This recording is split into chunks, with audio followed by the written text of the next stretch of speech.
우리가 마가복음 계속하여서 보고 있는데요.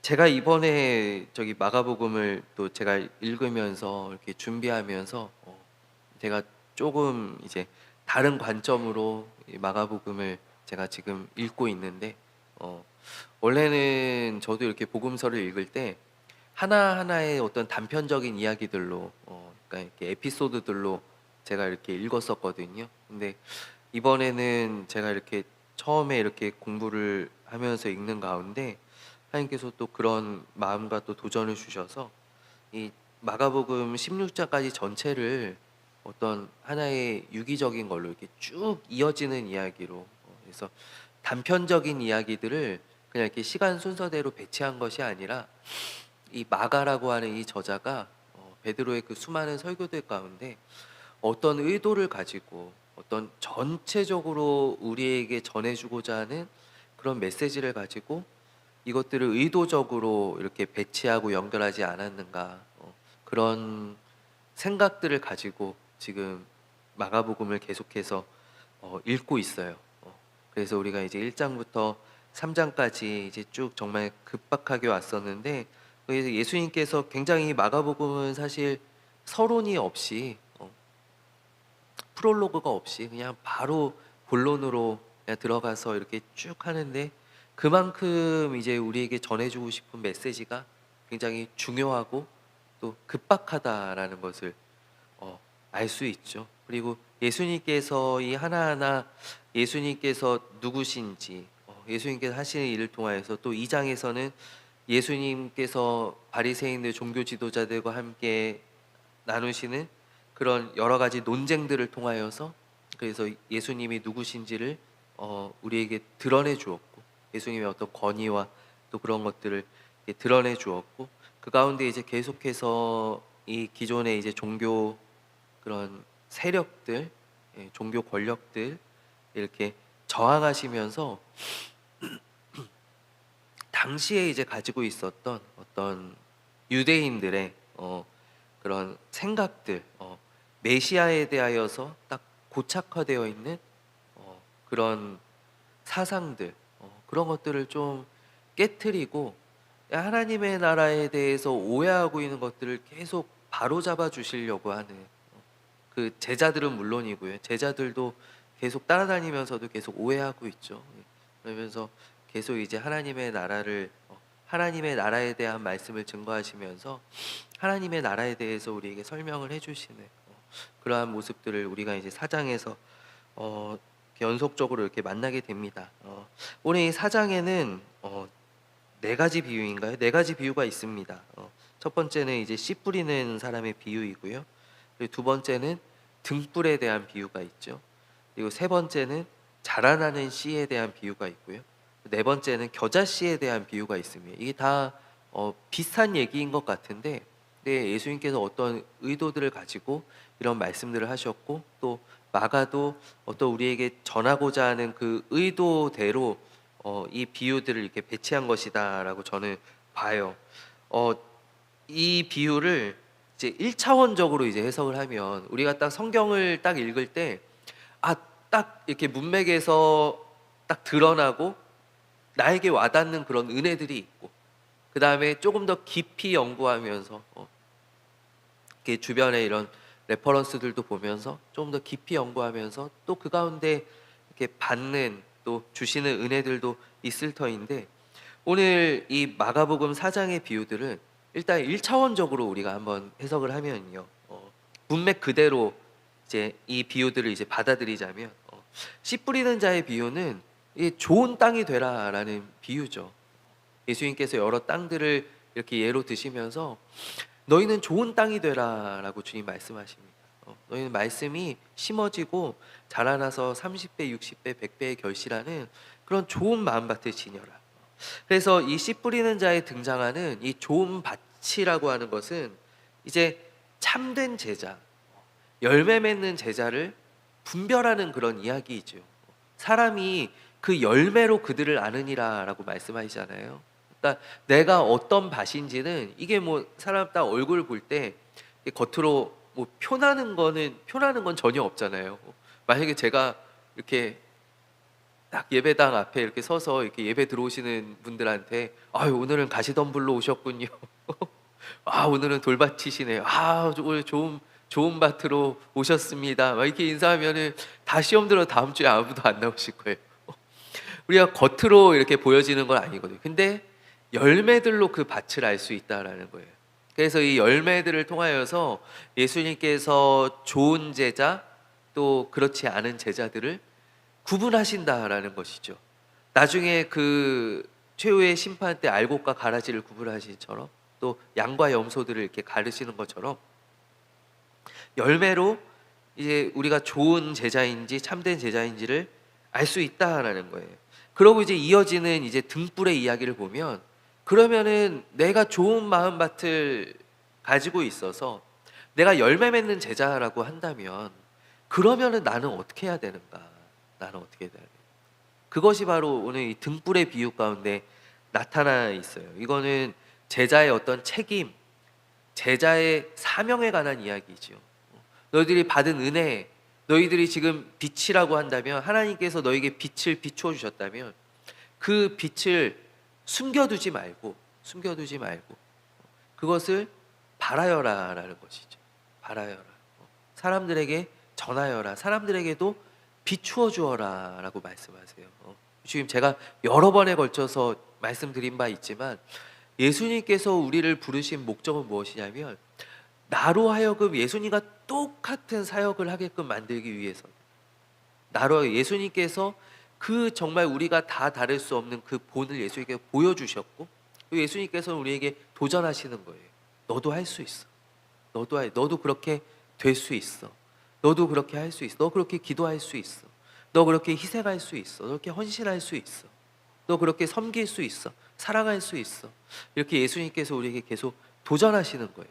그래서 예수님의 궁극적인 목적은 우리로 예수님이 빛이시라고 한다면 우리도 똑같이 빛을 발하는 그런 예수님과 같은 그런 사명 감당하는 사람이 되기를 원하신다라는 거예요.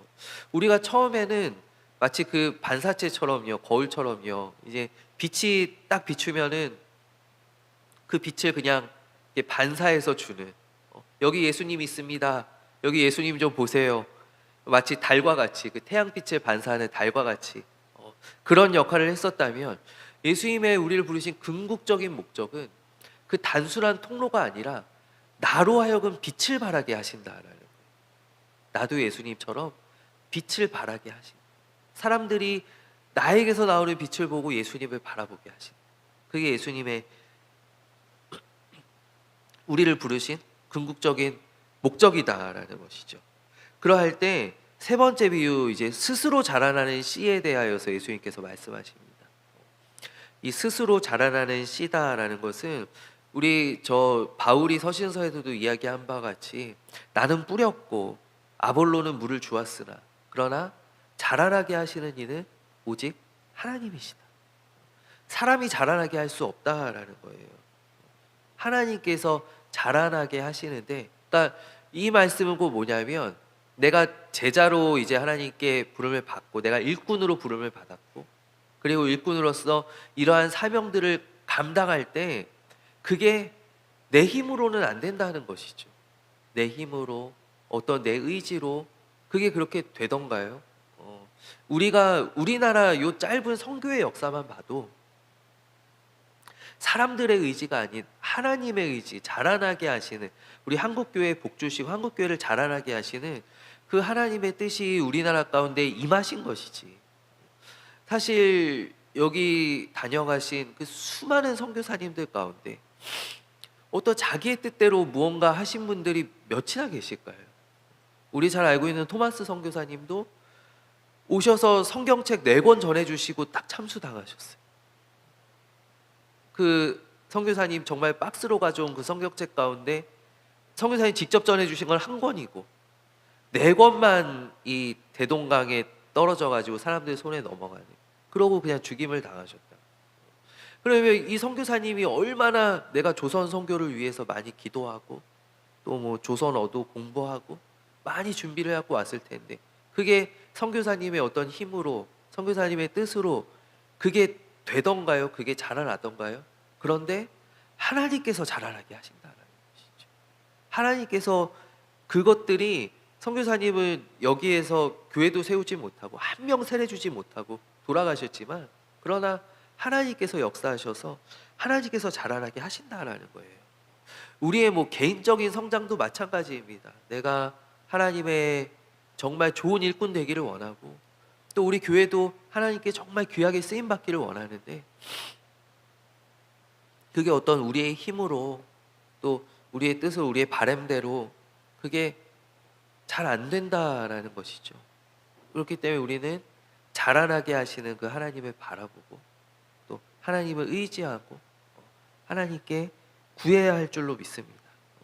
우리 세 번째 비유의 이야기는 바로 이 제자의 어떤 성장에 대하여서 그 어떤 믿음의 성장과 이 장성한 분량에까지 이르는 그러한 이야기를 담고 있는 것이고요. 마지막 겨자씨의 비유는 뭐 아마 이렇게 쭉 읽으면서 제가 이야기하기 전에 먼저 이렇게 생각하시는 분들도 있으실 거예요. 이 겨자씨의 비유는 결국 제자가 받는 축복이죠. 제자가, 그러니까 하나님께 부름받은 예수님을 따르는 그 제자들이 얻게 되는 열매이고, 또 우리 제자들에게 주시는 축복이 바로 이 겨자씨의 비유 가운데 나타나 있습니다. 그래서 이렇게 1차원적인 관점으로만 봐도 우리가 이 네 가지의 비유 이야기가 어떤 예수님을 따라가는 어떤 제자도에 대해서, 좋은 밭이 어떻게 하면 자라나고, 좋은 밭의 사명은 무엇이고, 그 좋은 밭이 어떻게 하면 자라나고, 그가 정말로 받게 되는 그런 축복은, 그가 맺게 되는 열매는 무엇인가, 그것을 쭉 예수님께서 설명해 주시는 그런 이야기다라고도 볼 수 있어요. 근데 이 이야기를 조금 더 고차원적으로 우리가 생각을 만약에 해본다면, 앞의 이야기들하고도 연결을 해보자는 것이죠. 예수님께서 뜬금없이 여기서 제자들의 이야기, 말씀 잘 들어야지, 너네 말씀 안 들으면 안 된다, 이렇게 얘기하시는 것이 아니라 앞에서부터 쭉 이렇게 연결해서 말씀하시는 어떤 하나님 나라의 복음에 대한 관점으로서 우리가 이 비유들을 살펴볼 때, 앞서서 지난주에 제가 함께 나누었었던 그 씨 뿌리는 자의 비유도 바로 그러한 이야기였잖아요. 하나님의 나라는 씨 뿌리는 것과 같다라는 거예요. 그러니까 모든 사람들이 이제 메시아를 바라볼 때, 특별히 요 4장 말씀 이제 비유를 전하실 때는 이미 예수님을 따르는 무리들이 걷잡을 수 없이 불어났어요. 막 불어나가지고 이제 예수님께서 어디에 이렇게 앉아서 이렇게 말씀 전하시기가 어려워서 이 따르는 무리들은 다 해변가에 모여 있고, 예수님께서 배를 띄워놓고 나가서 배 위에서 말씀을 전하셨다 그러잖아요. 그러니까 이미 많은 무리들이 지금 예수님을 지금 따라오고 있고, 예수님을 지금 메시아라고 믿기 시작하고 있어요. 근데 그 무리들에게, 그러면 이 무리들이 지금 기대하는 바가 무엇인가? 예수님, 하나님의 나라가 이제 우리 이스라엘의 회복이, 이제 저 로마의 뭐 멸망이, 로마를 격퇴하고 다 물리치고 이제 이 땅에 이제 유대 민족의 국가를 이제 세우는 그런 하나님의 어떤 승리와 하나님의 성취가 이제 곧 오겠지요라고 하는 그 유대인들에게, 그 따르는 무리들에게 예수님께서 찬물을 끼얹으시는 거예요. 예수님께서, 여러분, 하나님의 나라는 말이죠, 하나님의 나라는 동해 번쩍 서해 번쩍 하는 것이 아니라 여기를 다 갈아엎고 이제 하늘에서 그냥 갑자기 임하여서 뚝 떨어지는 것이 아니라, 내가 여기서 혁명을 일으키고 막 군사적인 막 어떤 행동을 해서 저 로마, 저 우리를 정말 압제하고 우리 막 종교를 탄압하는 저 로마를 물리치고 우리에게 자유를 얻게 하는 그러한 것이 아니라, 하나님의 나라는 씨 뿌리는 것과 같습니다. 씨 뿌리는 것, 씨 뿌리는 것과 같은데, 그 가운데에서도 대부분은 안 좋은 밭에 떨어집니다. 안 좋은 땅에 열매 맺기가 참 어렵습니다. 하나님의 나라 열매 맺는 것이 참 어렵습니다. 그렇기 때문에 우리는 인내가 필요하고, 지금까지도 기다려왔지만 우리는 더 기도하며 기다려야 됩니다. 이제 하나님의 나라는 시작되었고 이제 씨가 뿌려지기 시작했습니다 라고 하는 그 예수님의 하나님 나라의 복음에 대한 그 관점들, 이스라엘 사람들, 유대인들의 어떤 통념과 그들이 가지고 있었던 메시아관, 또 하나님의 나라에 대한 생각들을 깨트리는 그 비유의 시작이 바로 이 씨 뿌리는 자의 비유다라는 거예요.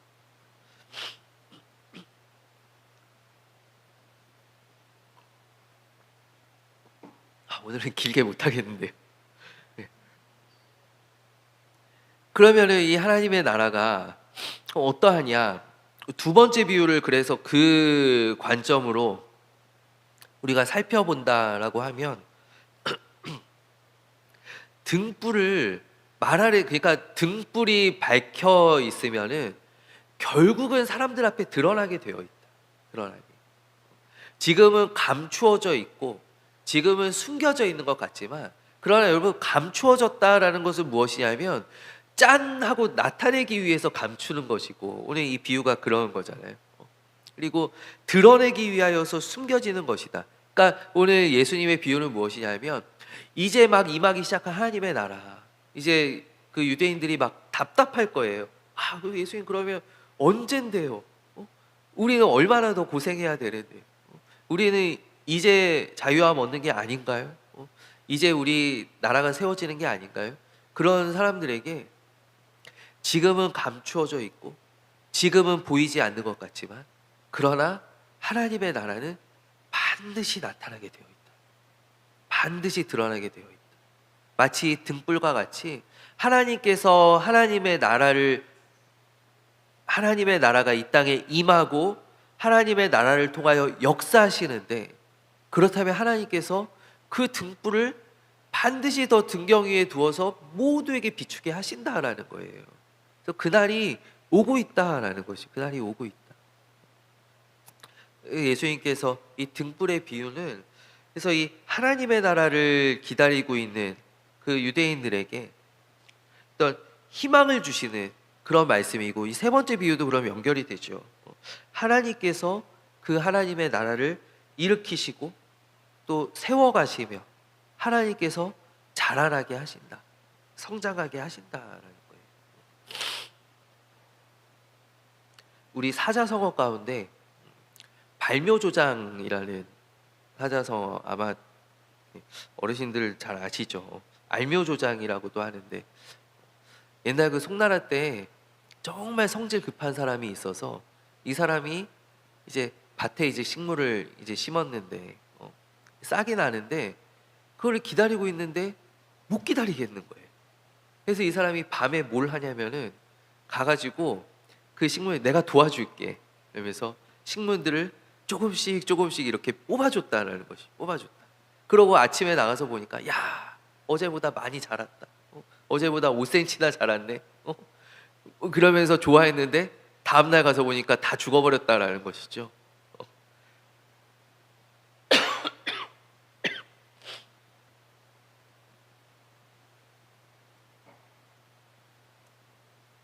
발묘조장이라는 것은 순리대로 되어가는 일을 억지로 되게 해서 다 망친다라는 그런 뜻이 있는데,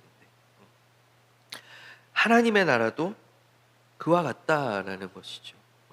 하나님께서 자라나게 하시고 하나님께서 섭리하시고 하나님께서 그 나라를 통치하시고 이끌어 가시는데, 우리는 그 하나님의 뜻을, 우리가 무엇이 간데, 피조물이 무엇이 간데 우리 하나님으로 하여금 이렇게 하십시오 저렇게 하십시오 이야기할 수가 있는가? 하나님께서 자라나게 하신다라는 거예요. 그리고 이 겨자나무의 비유가, 이 겨자씨의 비유가 사실 이게 좀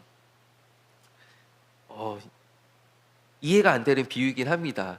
왜냐하면 이 겨자나무가요, 이게 자라도, 이게 사실 겨자나무라고 부르기가 좀 그런한데 한 1, 2m 정도 된다 그래요. 그러니까 자라나도 뭐 우리 키 정도 된다라는 것이죠. 근데 이 나무가 이제 모든 풀보다 커지며 큰 가지를 내나니 그 공중의 새들이 그 그늘에 깃들일 만큼 되느니라.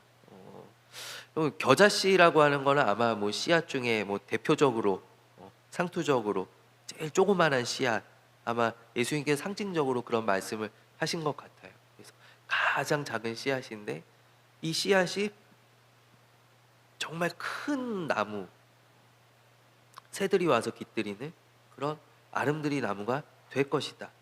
이게 하나님의 나라다라고 예수님이 말씀하신다는 거예요.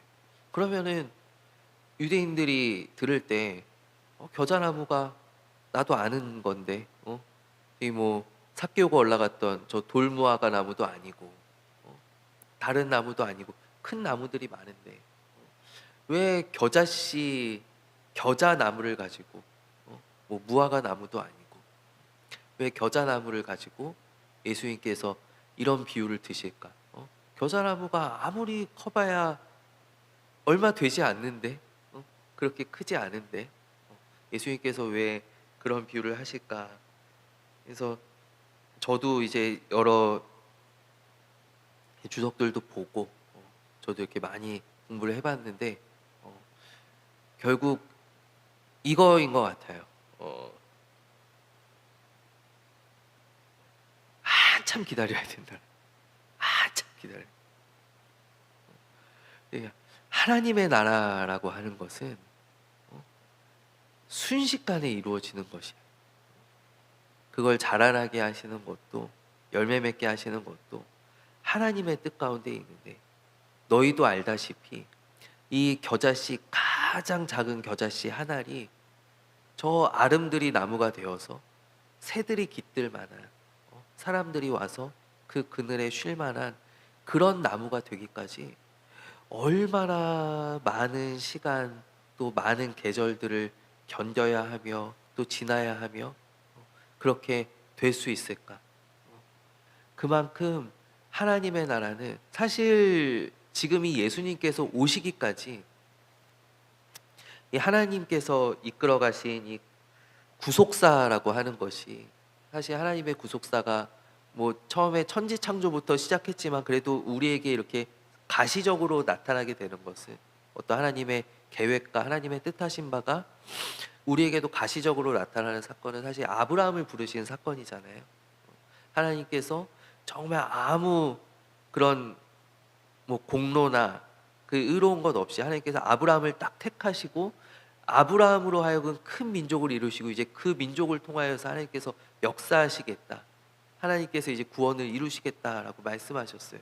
근데 하나님께서 아브라함을 부르시고 지금 예수님께서 오시기까지 얼마나 많은 시간이 지났느냐. 얼마나 많은 시간. 적어도 3,000년 정도의 시간이. 그러니까 하나님의 나라는 이렇게 이루어진다라는 거예요. 예.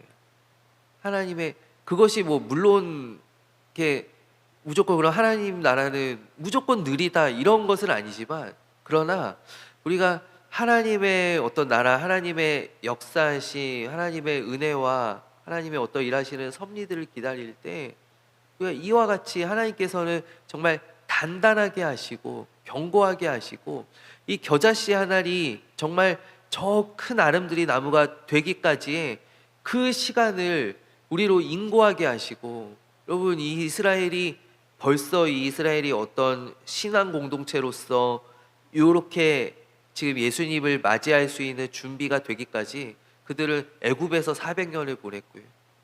또 바벨론에서도 70년을 보냈습니다. 그러면서 그들의 신앙이 이제 조금씩 기틀이 세워지게 된 것입니다. 얼마나 많은 일들이 있었습니다. 그 가운데 이제는 그들이 정말 어떤 율법 앞에서는 이제 흠잡을 게 없는 그런 이제 민족이 되어서 이제 하나님께서 이제 예수님을 보내시고 예수님으로 하여금 이제 그 율법 위에 이제 하나님의 그 사랑의 나라를 이제 세우시게 하시지 않았습니까? 그런 것과 같이 이 지금 예수님 오실 때까지의 그 시간들만 보아도 정말 이 겨자씨 한 알이 큰 나무가 되고도 남을 만한 그 시간이 흘렀다라는 거예요. 우리가 앞으로도 이제 하나님의 나라가 이제 본격적인 하나님의 나라가 이제 예수님의 사역으로 말미암아 이제 시작되었고 이제 마치 침노하는 것처럼 이제 하나님의 나라가 우리에게 이제 다가오는데 그 나라를 우리가 어떻게 기다려야 할까? 인내함으로 인고함으로 우리가 기다려야 한다라는 것이죠. 그래서 하나님의 나라의 어떤 그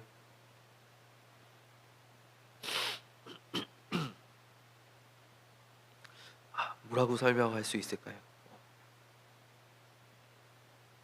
어떤 그 하나님의 나라가 세워지기까지 그 하나님의 어떤 역사, 하나님의 일하심은 아마 여러분 그 예수님 오시고 나서 그 초대교회 때 그 바램들처럼 금방 예수님께서 구름 타고 오셨으면 여러분 전 세계 인구의 지구의 정말 요만큼 이스라엘 그 위에 시리아 그 옆에 유럽 저기 마게도니아 조금 소아시아 지방 조금 거기만 예수님 들어보고 그냥 끝나는 거잖아요. 인류 역사가 끝나는 거잖아요. 그런데 지금까지의 시간 가운데 결국 우리도 오래되지 않았지만 우리도 한 100여 년 전에 이제 복음이 들어와서 이 땅에 막 교회들이 세워지게 되었고 이 땅에 우리 이제 5천만 가운데 그래도 한 800만 정도 되는 이제 그리스도인들이 또 주님의 자녀들이 또 생기게 되었고 지금도 우리가 가야 할 길이 얼마나 멉니까? 얼마나 많습니까? 지금 이제 우리나라가 이제 미국 다음으로 선교사 제일 많이 보내는 나라인데 지금 선교사님들 나가는 곳들만 봐도 얼마나 아직도 그러한 100년 전에 우리나라가 경험했었던 그 은혜들이 지금 필요한 곳들이 얼마나 많이 있느냐라는 거예요. 그러한데 우리가 단순히 저기 이 유대인들처럼 하나님 앞에 하나님 지금입니까? 하나님 나라 오는 것이 지금입니까? 우리가 구원받는 것이 지금입니까? 그렇게 이야기하기에는 아직 멀었다라는 것이죠. 그래서 우리 예수님께서 우리 이 네 가지 비유들로 하나님 나라가 무엇인가, 이 예수님의 이 사장에 있는 이 네 가지 비유는 하나님 나라가 무엇인가에 대한 말씀이에요. 하나님 나라가 무엇인가, 하나님 나라는 어떻게 오는 것이고 하나님께서 그 나라 가운데 어떻게 역사하시고 어떻게 그 나라를 일으키시고 또 세워가시고 그 나라를 확장시키시는가, 그거에 대한 비유가 바로 이 씨 뿌리는 자 그리고 등불의 비유 또 자라나는 씨 또 겨자씨의 비유다라는 것이죠. 그리고 이렇게 볼 때 저는 이 뒤에 있는 바로 이어지는 이야기가 바람과 바다를 잔잔하게 하시는 이야기거든요. 바람과 바다를 잔잔하게 하시는 이야기. 이제 이렇게 비유로 이제 제자들을 가르치시고 예수님께서 이제 건너가자라고 하셨어요. 바다를 건너가자. 근데 이때 보면은 36절에 보면 이건 저희가 안 읽은 부분이에요.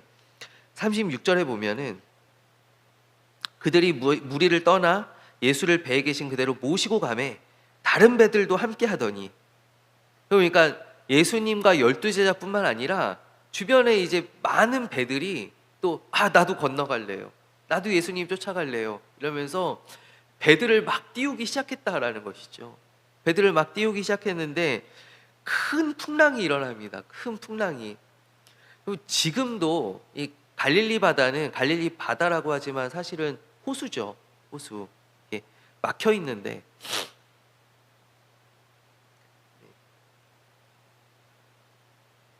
갈릴리 바다가 해수면보다 낮아요. 갈릴리 바다의 고도가. 우리 알고 있는 것처럼 이제 갈릴리 바다에서부터 이제 쭉 여매까지 이어져 내려오는데 여매는 벌써 저기 해저 한 800m 정도 되죠. 그러니까 지중해보다 800m 아래에 있어요. 이 사해가. 그리고 갈릴리 바다도 지중해보다 낮아요. 그리고 이스라엘은 요 북쪽 지방에도 산이랑 골짜기가 너무나 많이 있어서 우리도 요번에 산불 피해가 이제 그 우리 지리 시간에 저도 30년 전에 배웠는데 그 높새바람 때문에 이렇게 산불 피해가 많아졌잖아요. 이 그 태백산맥을 타고 이렇게 넘어오는 그 건조한 바람 때문에 굉장히 산불 피해가 많았었는데, 근데 갈릴리 바다도 이 바람이 이제 산을 타고 넘어오면은 이 바닷물이 진짜 막 미쳐서 날뛴다고요. 오늘 그 바람 보셨잖아요.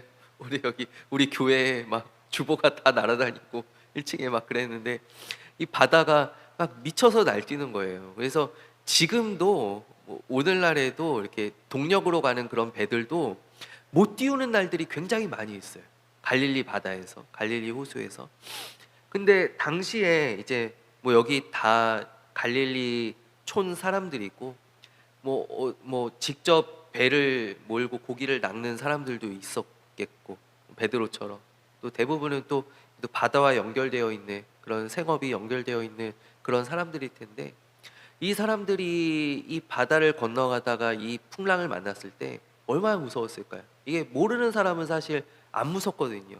근데 아는 사람이 맞닥뜨리는 것은 무섭잖아요. 공포가 있잖아요. 저는 제가 어릴 때, 제가 초등학교 3학년 때 아버지 휴가를 처음으로 섬으로 한번 갔어요. 섬으로. 아버지 휴가 때 바다 가자 그러셔 가지고 배를 타고 섬으로 들어갔는데, 배를 타고 나오는데 풍랑을 만난 거예요. 풍랑을 만나 가지고 막 정말 막 파도가 막 높이 치는데 배가 진짜 막 이렇게 날았다 떨어졌다 날았다 떨어졌다 막 이러더라고요. 근데 저는 3 학년인데 아무것도 몰라 가지고 너무 재밌었어요 저는. 이게 너무 재밌는 거예요. 그리고 창문을 다 닫고 있는데 막 이렇게 바닷물이 이렇게 튀어서 들어올 때마다 저렇게 막 찍어서 먹고 이렇게 속물 이렇게 찍어서 먹고 저 막 너무 재밌어 했는데, 나중에 이제 제가 들어보니까 저희 부모님이 그때 우리 식구 다 죽는 줄 알았다는 거예요. 그때 우리 식구 다 죽는 줄 알았다고. 정말 큰일 날 뻔했다고. 저는 아무것도 모르고 그랬었어요. 이 제자들을 비롯하여서 이 사람들이 자기가 알고 있는 그 풍랑을 만나, 야, 이거는 꼼짝없이 죽게 생겼구나. 꼼짝없이 죽을 수밖에 없는 그런 풍랑이다. 예수님을 막 깨우죠. 예수님, 예수님, 우리가 도대체 죽게 되었습니다. 이거 왜 예수님 가자 그러셨잖아요. 예수님 건너가자 그러셔갖고 우리도 다 배 띄어서 왔는데 예수님 어떻게 하시려고요? 근데 예수님께서 파도를 잔잔하게 하시는 것을 우리가 보게 됩니다. 저는 이 이야기가 제가 좀 재미있는 관점에서 접근을 해보자면, 저는 지금 제자들과 예수님을 따르는 무리들이 치르는 중간고사 같다는 생각이 들어요. 중간고사. 이들이 이제 갈릴리에서 이제 쭉 예수님의 사역 가운데 동행을 했었고, 예수님의 가르치심을 계속 받았잖아요. 예수님 뭐 이렇게 다니시면서 뭐 매번 다른 설교 하셨을까요? 저는 아니라고 생각합니다. 예수님 매번 같은 설교를 하셨을 겁니다. 사람들이 계속 바뀌니까요. 저도 매주 같은 설교를 하면 얼마나 좋을까요? 저는 매주 같은 설교를 할 수가 없죠. 예. 저 예수님보다 고생하고 있는. 예수님 아마 그래서 이렇게 저는 이 복음서를 볼 때 비유들이나 이렇게 조금씩 맞지 않는 부분들이 저는 당연하다고 봅니다. 왜냐하면 예수님께서 3년 동안 가르치셨는데, 마태는 저기 AD 3년에 저기 어디 갈릴리에서 들었던 거 그거 적은 거고, 누가는 저기 한 AD 한 5년쯤에 저기 밑에 저기 가버나움 쪽에서 들은 그거 적은 거고, 뉘앙스나 이런 것들이 다 다르죠. 예수님께서 뭐 이 씨 뿌리는 비유를 몇 번 말씀하셨겠어요? 얼마나 많이 말씀하셨겠냐고요. 예수님께서 그 산상수훈의 그 이야기들, 야 너희들 복이 있다라고 하시는 그 말씀들 얼마나 나오실 때마다 하셨던 그 레파토리 아니겠어요? 근데 예수님께서 똑같은 말씀을 계속 하시. 그러니까 여기 따라가는 이 제자들은 뭐예요? 벌써 예수님의 어떤 논쟁 이런 것들을 넘어서 예수님의 비유들이나 이런 것들이 사역의 초반이었지만 벌써 귀에 닳도록 들었던 사람들이, 귀에 닳도록 들었던 사람. 그리고 예수님께서 앞에서 논쟁을 통하여 말씀하시면, 예수님 이런 분이시다, 예수님 이런 권위가 있으시다, 예수님께서 말씀하시는 그 하나님의 나라, 예수님께서 말씀하시는 어떤 그 복음에 대한 메시지들을 귀가 닳도록 들은 사람들인데, 이 사람들이 이 중간고사에서 다 떨어진 거예요. 중간고사 딱 봐요. 야 예수님, 야 그래 너희들 이제 믿음이 좀 생겼는지 한번 보자. 믿음이 있는지 한번 보자. 그러면서 중간고사 딱 데리고 갔는데, 마치 군에 이제 신병 입소해갖고 이제 실컷 이제 가르쳐 놓고 이제 각계전투 딱 데리고 갔는데 다 그냥 포복하는 데서 나자빠지는 그런 꼴이다라는 것이죠. 그만큼 배워놓고서, 그만큼 들어놓고서 너네 이제 다 외우지 않았냐? 그런데도 아직도 너희의 믿음이 이거밖에 안 되는구나. 너희 믿음이 이거밖에 안 돼. 근데 참 은혜가 되는 것은 여기 이 낙제생들이 끝까지 낙제합니다. 오늘 주일 예배 때 우리 읽었던 본문 똑같이 마가복음 14장인데 예수님 기도하러 가시니까 자잖아요. 예수님께 돌아오셔서 자지 마라. 또 가셔서 기도하셨는데 갔다 오니까 또 자요. 자지 마라. 야, 제발 좀 자지 마라. 좀 같이 좀 기도하자. 예수님 세 번째 갔다 오셨는데 또 자요. 그래, 야, 이제 됐다. 야, 이제 계속 자라. 이제 이러고 예수님 붙들려 가시잖아요. 끝까지 낙제생들. 예수님의 제자들. 그런데 그 제자들이 후에 정말 큰 일들을 감당하는 사도들로서 그들이 다 쓰임받게 되었다라는 거예요. 우리가 예수님을 따라가면서 넘어지는 일들, 예수님께서 야, 너 왜 믿음이 없느냐? 너 왜 믿지 못하느냐? 우리가 듣게 되는, 우리가 깨닫고 느끼게 되는 그런 예수님의 책망들, 그런 것들을 두려워하지 않기를 원해요. 저도 목회하면서 너무 실수한 게 너무 많아요. 제가 실수담만 이야기하면은, 제가 다음 주부터 시작하면은 저기 성령 강림 주일까지 제가 매번 얘기해도 떨어지지 않을 것 같아요. 얼마나 많은 실수를, 얼마나 많이 책망받습니까? 그렇지만 그런 것들을 두려워하지 않았으면 좋겠어요. 저는 그래서 이게 저에게 주시는 위로의 말씀이고 또 소망의 말씀이다라고 생각해요. 그리고 우리 임마누엘 교회도 뭐 작년에 이제 많은 일들이 있었고 아픔들이 있었고, 그러나 그것들이 우리에게 상처가 되지 않았으면 좋겠어요. 우리 계속 넘어졌다가 또 일어나고 넘어졌다가 또 일어나고 계속하여서 나아갈 때 하나님께서 우리를 베드로와 같이, 또 여기서 또 두려워하던 요한과 같이, 야고보와 같이 하나님께서 우리를 귀하게 들어서 쓰실 날이 반드시 오게 될 거예요. 오늘 예수님께서 말씀하신 저 하나님 나라의 법칙과 같이 우리가 열매 맺는 일들이 적으나, 그러나 한 알이 좋은 땅에 떨어질 때 100배의 결실을 맺게 하시고 하나님께서 자라나게 하시는 그러한 역사들이 저와 또 우리 교회, 또 우리 모든 성도님들 가정들 위에 흘러 넘칠 줄로 믿습니다. 우리 이 시간 함께 기도하겠습니다. 하나님 아버지, 오늘도 마가복음 함께 나누었습니다. 주님, 받는 은혜가 너무나 큽니다. 참 감사합니다. 하나님, 이 말씀이 전하는 저뿐만이 아니라 또 우리 들으시는 우리 모든 성도님들에게도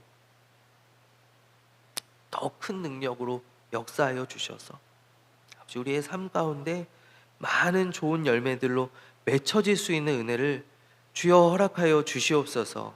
하나님, 오늘도 온종일 또 주의 전에서 예배하고 또 우리 교제하고 또 이렇게 또 말씀을 들었습니다. 하나님, 돌아가시는 발걸음들을 주님께서 지켜 동행하여 주시옵고, 아버지, 이제 시작되는 한 주가 이제 고난 주간입니다. 하나님, 우리가 예수 그리스도의 그 십자가, 예수 그리스도의 그 사랑과 또 우리를 위하여 흘리신 그 보혈을 우리가 기억하며 또 바라볼 때 우리 더 깊은 은혜 가운데로 나아가도록 주님 우리를 이끌어 주시옵소서. 이 한 주 우리로 넘어지지 않게 하시고 우리 깨어 기도하며 주님 바라보게 하여 주시옵소서. 살아계신 예수 그리스도의 이름으로 간절히 기도하옵나이다. 아멘. 이제는 우리 주 예수 그리스도의 은혜와 하나님 아버지의 사랑과 성령님의 교통하심이 오늘 사랑하는 임마누엘 교회 모든 교우님들 머리 위에 이제로부터 영원까지 함께하옵시기를 간절히 축원하옵나이다. 아멘.